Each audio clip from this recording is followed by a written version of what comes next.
சிலை கடத்தல் தடுப்பு பிரிவு முன்னாள் ஐஜி பொன் மாணிக்கவேலின் நீலாங்கரை வீட்டில் 6 மணி நேரத்திற்கும் மேலாக சிபிஐ அதிகாரிகள் சோதனையில் ஈடுபட்டுள்ளனர். இதுகுறித்த கூடுதல் விவரங்களை நம்முடைய செய்தியாளர் கோகுலிடம் கேட்கலாம். கோகுல், எவ்வளவு அதிகாரிகள் சோதனையில் ஈடுபட்டிருக்கிறார்கள்? இந்த சோதனைக்கான அடிப்படை காரணம் என்ன என்பது தெரியப்படுத்தப்பட்டிருக்கா? சிலை கடத்தல் தடுப்பு பிரிவில் முன்னாள் ஐஜியாக இருந்த பொன் மாணிக்கவேலுடைய வீட்டில் ஏறக்குறைய 6 மணி நேரத்திற்கு மேலாக சிபிஐ அதிகாரிகள் 10க்கும் மேற்பட்ட அதிகாரிகள் காலை முதலே சோதனை மற்றும் விசாரணையில் ஈடுபட்டு வர்றாங்க. குறிப்பாக டிஎஸ்பி காதர் பாட்சாவுடைய புகாரின் அடிப்படையில் உயர்நீதிமன்றத்தினுடைய உத்தரவின் அடிப்படையில் சிபிஐ அதிகாரிகள் பொன் மாணிக்கவேல் மீது சில நாட்களுக்கு முன்பு வழக்கு பதிவு செய்து மதுரை நீதிமன்றத்துடைய அனுமதியோடு இந்த சோதனையை சிபிஐ அதிகாரிகள் நடத்தி வருகிறார்கள். குறிப்பாக சர்வதேச சிலை கடத்தல் கும்பலோட சேர்ந்த சுபாஷ் கபூர் மற்றும் தீனதயாளனோடு பொன் மாணிக்கவேல் தொடர்பில் இருந்து தன்னை பழிவாங்கும் நோக்கத்தோடு தன் மீது வழக்கு பதிவு செய்து பொய் வழக்கு பதிவு செய்து தன்னை சிறையில் அடைத்திருப்பதாக காதர் பாட்சா உயர்நீதிமன்றத்தில் ஒரு வழக்கை தொடர்ந்திருந்தார்.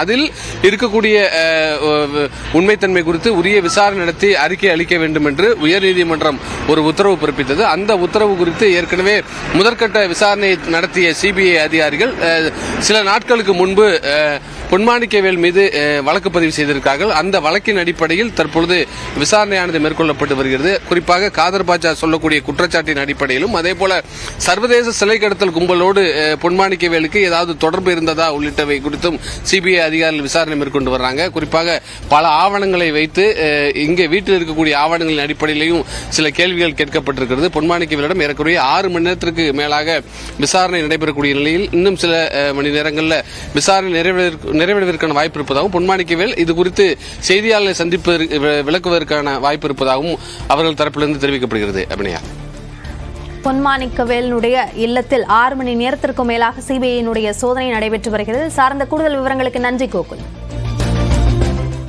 செங்கல்பட்டு மாவட்டத்தில் பல்வேறு பகுதிகளில் கனமழை பெய்து வருகிறது. விவரங்களோடு இணைகிறார் செய்தியாளர் ராபர்ட். செங்கல்பட்டுல எந்தெந்த பகுதிகளில் மழை பெய்கிறது? மழையோட தீவிரம் எந்த அளவுக்கு இருக்கு? கண்டிப்பா அபிநயா, கடந்த 2 நாட்களாக காலையில் வெயிலின் தாக்கம் அதிகம் காணப்பட்ட நிலையில் நேற்று மாலை செங்கல்பட்டு மாவட்டத்தில் பல்வேறு பகுதிகளில் கனமழை பெய்தது. குறிப்பாக மதுராந்தகம், செய்யூர், அச்சல்பாக்கம் பகுதியில் தொடர்ந்து 30 நிமிடங்களுக்கு மேலாக கனமழை பெய்து வந்த நிலையில் இன்று காலை முதல் வெயிலின் தாக்கம் அதிகம் காணப்பட்டு அனல் காற்று வீசக்கூடிய ஒரு நிலையில் காணப்பட்டது. தற்போது திடீரென சிங்கபெருமாள் கோயில் மரவள்ளி நகர் செங்கல்பட்டு இடையே சுமார் 30 நிமிடங்களுக்கு மேலாக பலத்த கனமழை பெய்த காரணத்தினால் வாகனங்கள் அங்கிருந்து நிறுத்தப்பட்டு இருசக்கர வாகனம் பெரிய இடருக்கு ஆனாங்க. மேலும் இந்த பகுதியில் போக்குவரத்து சந்திக்கும் அளவுக்கு தொடர்ந்து 30 நிமிடத்துக்கு மேலாக மழை பெய்த காரணத்தால் ஆங்காங்கே தண்ணீர் தேங்கி காணப்படுகிறது. அபிநயா, தற்போது லேசான சூழல் தொடங்கிய நிலையில் போக்குவரத்து தற்போது நடைபெற்று வருகிறது. செங்கல்பட்டு மாவட்டத்தின் பல்வேறு பகுதிகளில் அதிக மழை பெய்யக்கூடிய காட்சிகளை பார்க்க முடிகிறது. கூடுதல் விவரங்களுக்கு நன்றி ராபர்ட்.